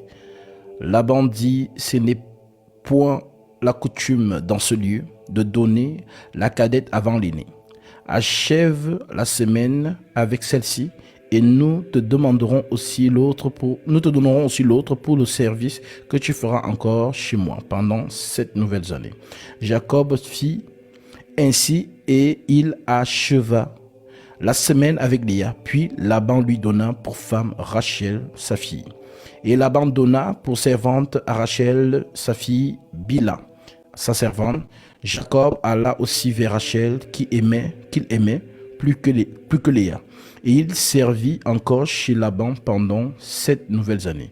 L'Éternel vit que Léa n'était pas aimée. L'Éternel vit que Léa n'était pas aimée et il la rendit féconde, tandis que Rachel était stérile. Léa devint enceinte, enfanta un fils, à qui elle donna le nom de Ruben, car elle dit, l'Éternel a vu mon humiliation, et maintenant mon mari m'aimera. Elle devint encore enceinte et enfanta un fils, et elle dit à l'Éternel, l'Éternel a entendu que je n'étais pas aimée, et il m'a aussi accordé celui-ci. Et elle lui donna le nom de Siméon. Elle devint encore enceinte et enfanta un fils, et elle dit, pour cette fois, mon mari s'attachera. Alléluia. Pour cette fois, mon mari s'attachera à moi, car je lui ai enfanté 3 fils. C'est pourquoi on lui donna le nom de Lévi. Donc Lévi, c'est le 3e fils de Jacob, qui attache l'homme et la femme. Voilà pourquoi la mère dit, celui-ci, pour cette fois, mon mari, donc l'enfant qu'elle enfante en 3e position, c'est l'enfant qui va rattacher son mari avec elle. Mon mari s'attachera à moi, car je lui ai enfanté 3 fils.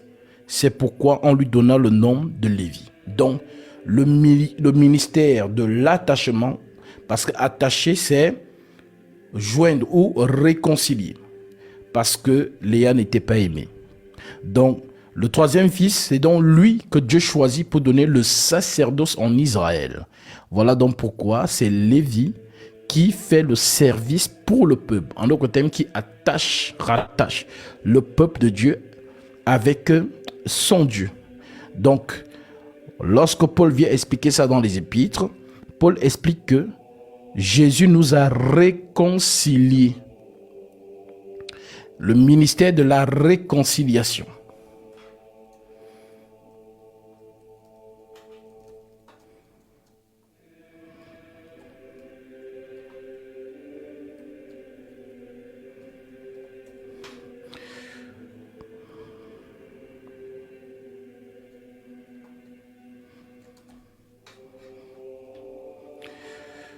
De Corinthiens chapitre 5, l'Écriture dit au verset 18, « Cela vient de Dieu qui nous a réconciliés. » Et tout cela vient de Dieu qui nous a réconciliés avec lui par Christ. Alléluia. Et tout cela vient de Dieu qui nous a réconciliés avec lui par Christ, réconciliant le monde avec lui-même et n'imputant point aux hommes leur offense, et il a mis en nous la parole de la réconciliation. Réconciliation. Donc celui qui a le ministère de la réconciliation, c'est qui? C'est Christ. Alors, Paul donc, qui comprend ces choses, nous décrit donc cela dans Hébreux chapitre 7. Voilà donc pourquoi celui qui doit donc venir réconcilier, c'est l'Esprit. D'où le fait que l'enfant qui vient va donc porter la lumière. Voilà donc pourquoi vous voyez que dans les eaux du baptême, lorsqu'on met donc Jésus dans l'eau,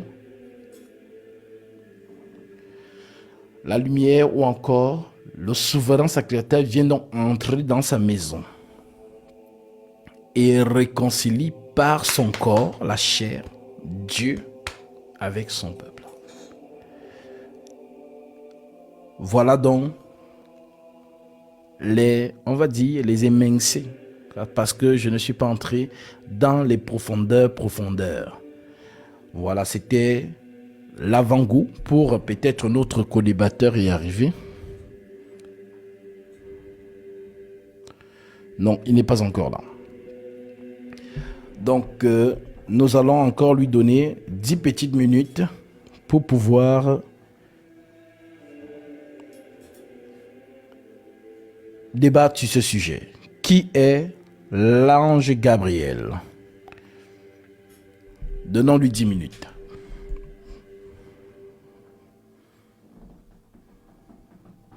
On avait dit 16, il m'avait dit 16 heures. En plus, il était chaud quand il était monté dans le live. Mais hier, nous avons passé toute la nuit dans la prière. Voilà, on a terminé très très tard, à 6 heures du matin. On s'est séparé vers les 9h, 10h. Donc, je ne me suis pas encore vraiment reposé. Et comme il m'avait dit 16 heures, j'ai honoré. Et en tout cas, il a permis en sorte que beaucoup d'entre vous comprennent certaines choses. Nous en parlerons encore, mais je vous ai donné des fragments, des détails. Donc, comment on arrive chez Gabriel? Parce que l'enfant, c'est le corps. Donc, on a dit que c'était quoi? Le porteur. Et la lumière, c'est l'esprit qu'on ne voit pas. Donc, en réalité, la lumière que les mages voient, c'est l'ange, Gabriel. C'est Gabriel, le messager. C'est lui qui s'est présenté devant la femme, Marie. Je te salue, toi, à qui une grâce a été faite. Donc ça, c'est pour perturber ceux qui ne comprennent rien. Si je pose la question aux gens parmi vous, qui a annoncé la naissance d'Isaac à Sarah?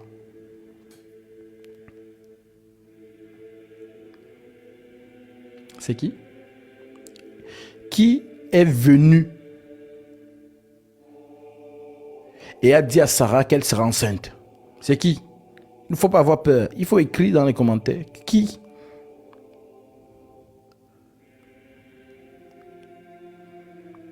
L'Éternel lui-même. L'Éternel. L'Éternel. L'Éternel. Alors, que ceux qui doutent que ce soit l'Éternel lui-même qui est venu, il faut lire. Allez vérifier Genèse 18. Quand vous allez dans le livre, vous allez vous dire, mais attends, j'avais pas vu ça.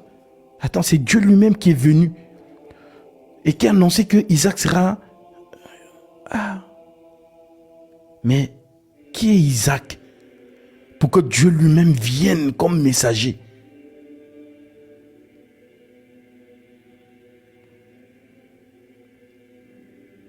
Là-bas, ils ne comprennent pas. On laisse. Maintenant, on va chez Samson. Juge chapitre 13. Qui a annoncé la naissance de Samson?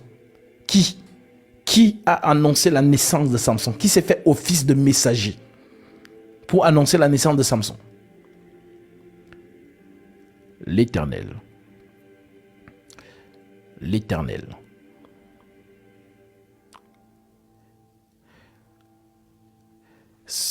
L'Éternel, ceux qui disent un ange, il faut lire, il faut lire tout ce chapitre, chapitre 13. Nous allons même lire cela.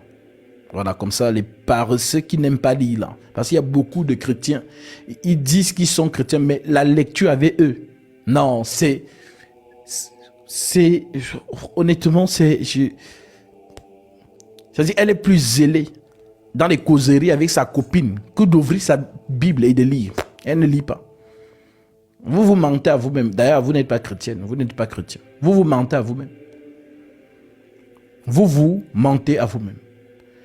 Pour faire le Congo ça, avec ses copines. Tu as vu le mec là? Non. C'est son mari? Non. Elles sont à fond dedans. Mais elle dit qu'elle est chrétienne. La médisance. 1 Timothée chapitre 5. Paul a écrit ça. Les filles qui vont de maison en maison. Elles sont causeuses mais encore intrigantes. C'est écrit.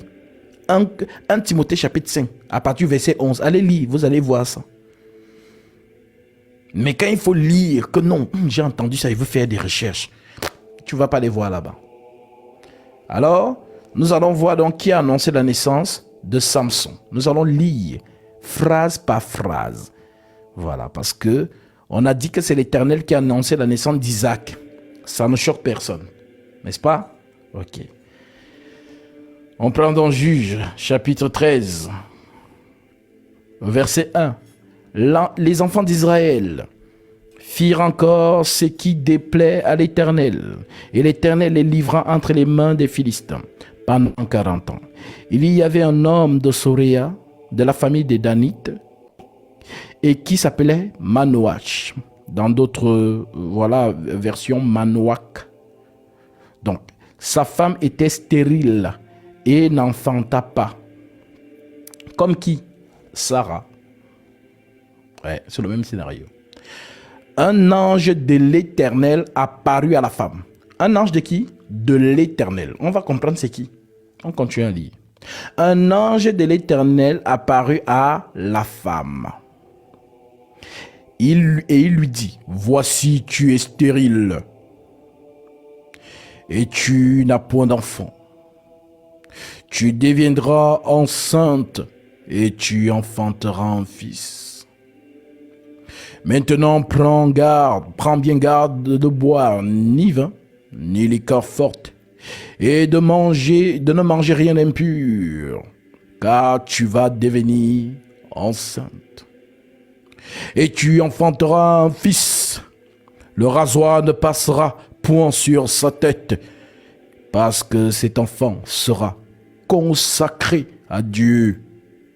Consacré à Dieu. Consacré à Dieu. Pas à moi, à Dieu. On lit bien, hein? N'oublie aucun détail. Consacré à Dieu dès le ventre de sa mère. Et ce sera lui qui commencera à délivrer Israël de la main des Philistins. La femme alla dire à son mari, « Un homme de Dieu est venu vers moi. Et il avait l'aspect d'un ange de Dieu, un aspect redoutable. Terrible. Un aspect redoutable. Et je ne lui ai pas demandé d'où il était. Et il ne m'a pas fait connaître son nom. Toi aussi. » C'est sûr que c'est son mari qui lui a dit ça comme ça. Toi aussi. Ah, comment il fallait lui dire son nom, c'est quoi? Oh, bon, je vais essayer de voir ce que je peux faire. Vous les femmes, vous êtes toujours comme ça.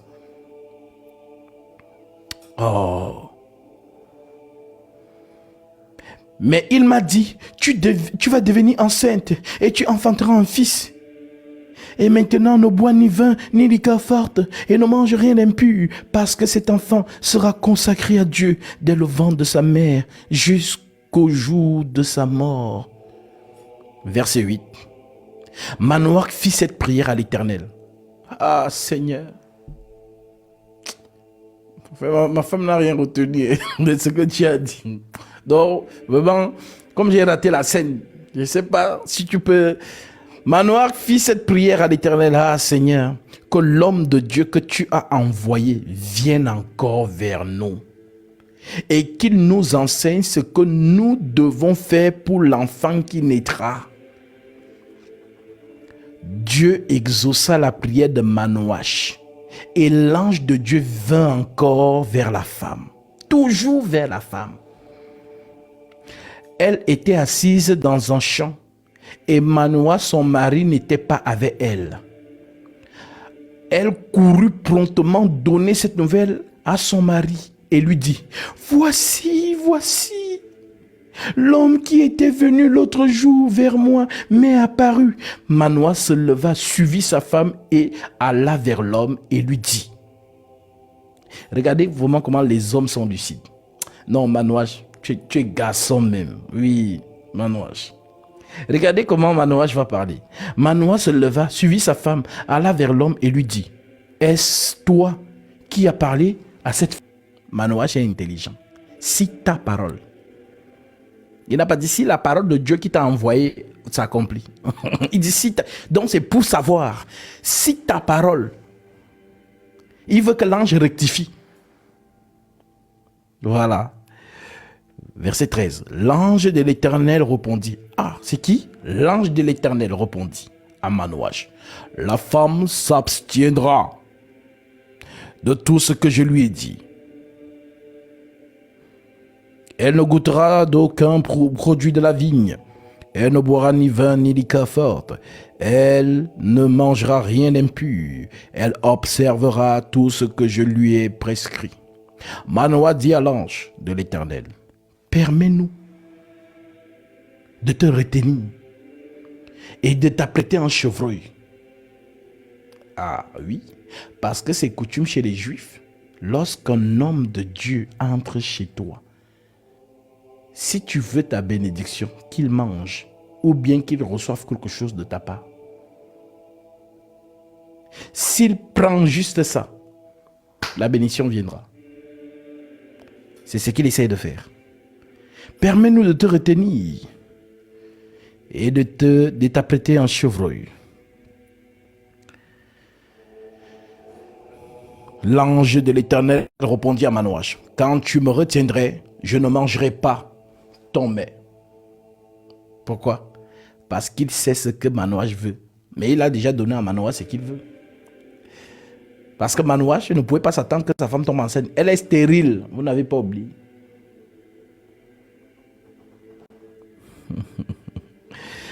Manoah dit à l'ange, l'Écriture dit, l'ange de l'Éternel répondit à Manoah, quand tu me retiendrais, je ne mangerai pas de ton mets. Mais si tu veux faire un holocauste, tu l'offriras à l'Éternel. Manoah ne savait point que ce fut un ange de l'Éternel. Et Manoah dit à l'ange de l'Éternel, quel est ton nom? Donne-nous ton nom. Tu t'appelles comment? Quel est ton nom? C'est là où j'ai vraiment beaucoup aimé Manoah. Il a été lucide. Ce que la femme n'a pas fait, c'est ce qu'il fait. Quel est ton nom? Maintenant, il va nous révéler qui il est. Et si vous ne comprenez pas c'est qui, c'est que vous êtes, je ne sais pas comment dire, je ne sais pas, c'est que votre sommeil spirituel, hein, c'est plus que Inception. Vous avez regardé le film Inception, non? Oui, c'est que c'est plus qu'Inception. Vous êtes dans le sommeil, du sommeil. C'est que même l'eau glacée ne peut pas vous réveiller. Si vous ne comprenez pas, après ce que l'ange va dire là, vous ne comprenez pas c'est qui cet ange, c'est que vous êtes vraiment, je ne sais pas. L'ange de l'Éternel lui répondit, pourquoi demandes-tu mon nom? Il est merveilleux. Alors, question. Quel nom est merveilleux?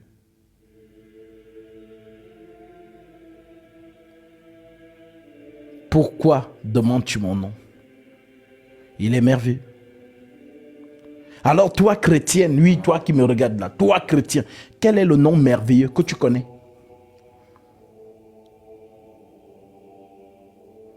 Jésus-Christ, c'est lui.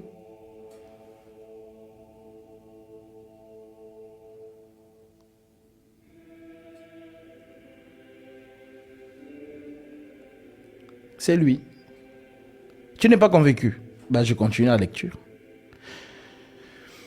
L'ange de l'Éternel lui répondit, pourquoi demandes-tu mon nom? Il est merveilleux. Manoah prit le chevreuil et l'offrande et fit un sacrifice à l'Éternel sur le rocher.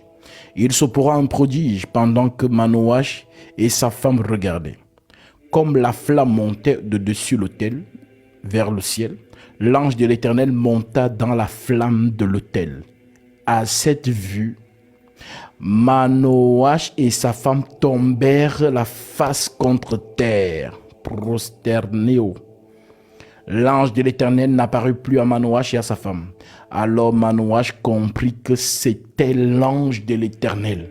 Et il dit à sa femme, nous allons mourir parce que nous avons vu Dieu.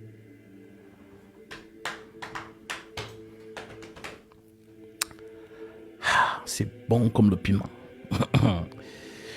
Manoah dit à sa femme, nous allons mourir car nous avons vu Dieu. Et la femme dit à son mari, calme-toi chérie, toi aussi. Si Dieu voulait nous faire mourir, sa femme lui répondit, si l'Éternel eût voulu nous faire mourir, il ne nous aurait pas pris, il n'aurait pas pris de nos mains l'holocauste et l'offrande, il ne nous aurait pas fait voir tout cela et il ne nous aurait pas maintenant fait entendre pareille chose. C'est bon? Alors je repose la question. Qui a annoncé la naissance de Samson? C'est Dieu lui-même, n'est-ce pas? Ok. Maintenant que tu as compris ça. Entre Isaac, sa naissance annoncée par qui? L'Éternel, donc Dieu lui-même. Entre Samson, sa naissance annoncée par qui? Par Dieu lui-même. Et Jésus, que toi, tu dis qu'il est Dieu. Qui a donc annoncé la naissance de Jésus? Entre Samson, Isaac et Jésus, qui est le plus grand? C'est Jésus, n'est-ce pas? Alors, qui a annoncé la naissance de Jésus? C'est Jésus lui-même?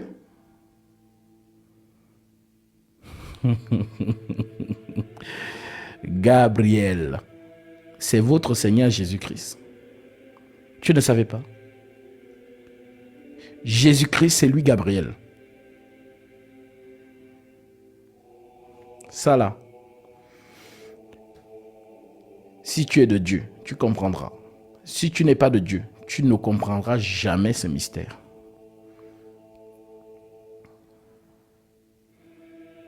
Fais le lien. Dieu qui annonce la naissance d'Isaac à Sarah, Dieu qui annonce la naissance de Samson à la femme de Manoach, et Gabriel qui annonce la naissance de Jésus à Marie. Fais le lien et tu vas comprendre. En d'autres termes, l'esprit qui a toujours prophétisé dans la loi n'est rien d'autre que Gabriel. Voilà pourquoi lorsqu'on parle de Jésus, c'est lui que tu vois dans la loi. C'est toujours lui qui parle de Jésus. On pouvait envoyer un autre ange, non? Il y a des milliards et des milliards et des milliards d'anges. N'est-ce pas? N'est-ce pas? Et la question que je veux encore te poser pour t'amener à méditer, il y a des milliards d'anges, n'est-ce pas? Tu connais le nom de combien? Dans la Bible, de Genèse à Apocalypse, il y a combien de noms dans le nom? Hein? Tu connais combien de noms? 2. Gabriel et Michael. Voilà les deux noms. Le reste, on ne connaît pas. Alors, je t'annonce aujourd'hui, si tu ne le savais pas, Gabriel, c'est Jésus-Christ. Michael, c'est comprend qui pourra. Voilà pourquoi les deux n'ont pas le même rôle. Un, c'est l'enseignement et le jugement. L'autre, c'est la guerre et la vengeance. Maintenant, les deux natures de Jésus, tu les connais? Agneau et lion. Alors, il t'a parlé autrement par deux hommes que toi aussi tu n'as pas capté. David et Salomon. Alors, quelle est la particularité de David? La guerre. Et quelle est la particularité de Salomon? La sagesse et le jugement. Je m'arrête ici. J'attendais mon co-débatteur, mais je ne sais pas si c'est lui qui a envoyé la demande. Non, c'est pas lui. Donc, nous allons nous retrouver demain si Dieu nous fait grâce.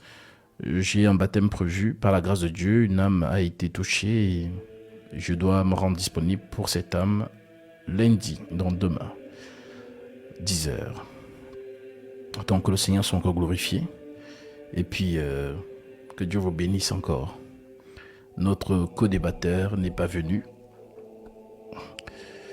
Je sais pas, j'ai vu une demande. Je ne sais pas si c'est lui. Non, c'est pas lui. Donc, mes amis, je vous salue encore et je salue encore tous les saints. Vraiment, que Dieu soit encore glorifié pour cette réunion d'hier qui nous a permis, voilà, de célébrer en sa présence. Que sa grâce et sa miséricorde vous soient toujours multipliées et demeurez fort et fondés dans la foi. Que Dieu vous bénisse. Je vais essayer de me reposer un peu. Et nous nous retrouvons demain si Dieu nous fait grâce. Et sur ce, je vous dis shalom. Méditez sur tout ce que je vous ai dit. Ceux qui étaient un peu, voilà, qui doutaient un peu. Méditez sur ça. Et je vous retrouve lors du prochain live. Si vous avez des questions, vous allez envoyer vos demandes et on va y répondre à la lumière des Saintes Écritures. Méditez. Sur ce, je vous dis shalom.